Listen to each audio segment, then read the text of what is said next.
TI. It's Gingrich Tactical Innovations. He's going to go ahead and show us the lock that he has submitted for Blade.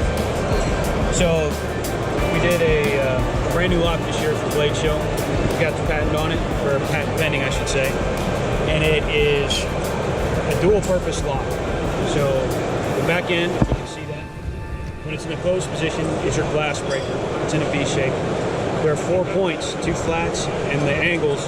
That is your entire lock. So there's no less than 4 surfaces that engage in the lock when it's in the open position. When you open the knife, it's a liner frame lock, if you can wrap your head around that. Okay. So it's a liner lock. It's all one piece. It has so it's milled down, but it inserts into the frame.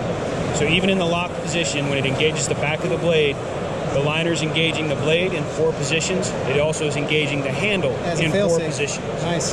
So it effectively takes the liner lock, frame lock, and turns it into a fixed blade.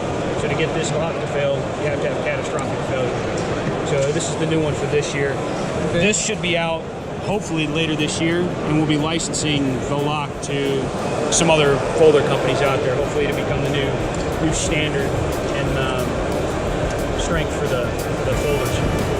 All right, sounds good. All right, thank you so much, Justin. Appreciate it.